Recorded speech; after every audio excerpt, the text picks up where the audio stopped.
우리는 인생을 살며 한 번쯤 이런 순간을 맞습니다. 아무 말도 하기 싫고 어떤 해결책도 보이지 않고 이제는 정말 못 버티겠다. 그런 마음이 무너지는 순간, 그때 우리는 보통 더 힘을 내야 한다고 생각합니다. 더 견뎌야 하고 더 의지를 내야 한다고 스스로를 몰아붙입니다. 하지만 부처님은 그렇게 말씀하지 않으셨습니다. 부처님은 마음이 무너졌을 때 가장 먼저 해야 할 세 가지를 아주 따뜻하고 현실적으로 알려주셨습니다. 오늘은 그 이야기를 나누려 합니다. 첫 번째, 버티지 말고 멈춰라. 어느 날 수행 중이던 한 비구가 지쳐 쓰러질 듯한 얼굴로 부처님께 찾아왔습니다. 스승님, 저는 더 이상 견딜 힘이 없습니다. 수행도, 사람도, 제 마음도 모든 것이 무겁고 지칩니다. 부처님은 그를 꾸짖지 않았습니다. 오히려 이렇게 말했습니다. 그대는 지치지 않은 것이 아니라 너무 오래 버틴 것이다. 지금 그대에게 필요한 것은 앞이 아니라 멈춤이다. 부처님은 무너진 마음 상태에서는 어떤 결심도 어떤 성찰도 하지 말라고 하셨습니다. 왜냐하면 마음이 무너져 있을 때는 생각도 왜곡되고 감정도 과장되기 때문입니다. 흐린 물은 저절로 가라앉는다. 흔들지 말라. 즉, 지금은 결정의 시간이 아니다. 지금은 성찰의 시간이 아니다. 지금은 멈추는 시간이다. 감정의 소용돌이가 지나갈 때까지 그저 정지가 필요합니다. 멈추면 마음의 먼지가 가라앉습니다. 두 번째, 혼자 있지 말고 마음을 드러내라. 부처님이 가장 경계한 것은 고통의 침묵이었습니다. 제자 아난다가 어느 날 말했습니다.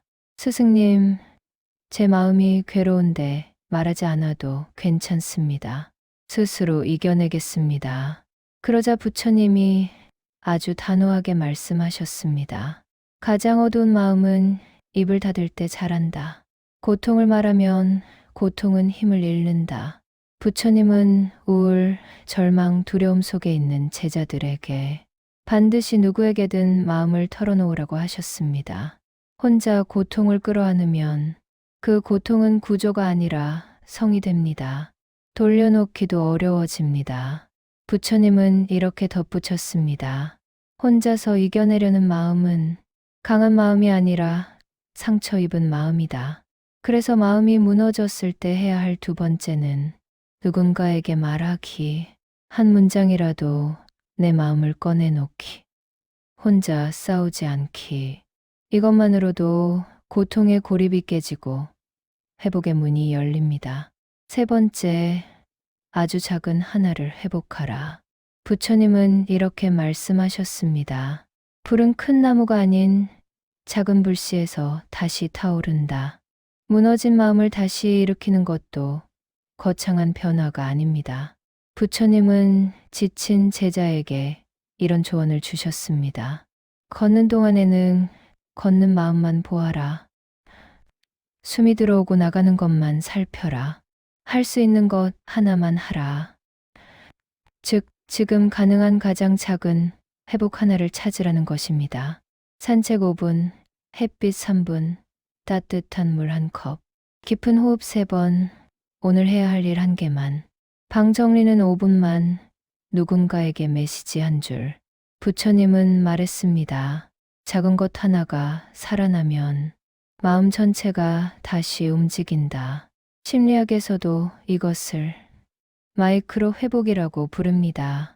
크게 바꾸지 않아도 작은 변화 하나로 마음의 축이 서기 시작합니다. 4점 부처님의 마지막 조언, 지금의 그대도 충분하다. 마음이 무너지면 사람들은 자신을 가장 먼저 탓합니다. 왜 나는 약할까? 왜 또 이럴까? 나는 쓸모없어. 하지만 부처님은 단 한 번도 무너진 마음을 부정하지 않으셨습니다. 오히려 이렇게 말했습니다. 마음이 아픈 이는 벌을 받아야 할 사람이 아니라 돌봄을 받아야 할 사람이다. 그리고 이렇게 덧붙이셨습니다. 지금의 그대도 존재하는 그대로 충분하다. 회복은 이 문장을 믿는 순간 시작됩니다. 오늘의 메시지. 마음이 무너질 때 가장 먼저 해야 할 세 가지. 1점 멈추기. 마음의 소용돌이를 건드리지 않는다. 2점 말하기. 고통을 혼자 품지 않는다. 3점 작은 회복 하나 선택하기. 불씨를 다시 피운다. 지금 이 순간 마음이 무너져 있다면 당신은 약한 사람이 아닙니다. 당신은 오히려 너무 오래 참아온 사람입니다. 그러니 오늘 하루만큼은 당신을 조금 더 부드럽게 대해주세요. 부처님의 연민이 당신의 마음의 작은 불씨를 밝히기를 기원합니다. 나무아미타불 관세음보살.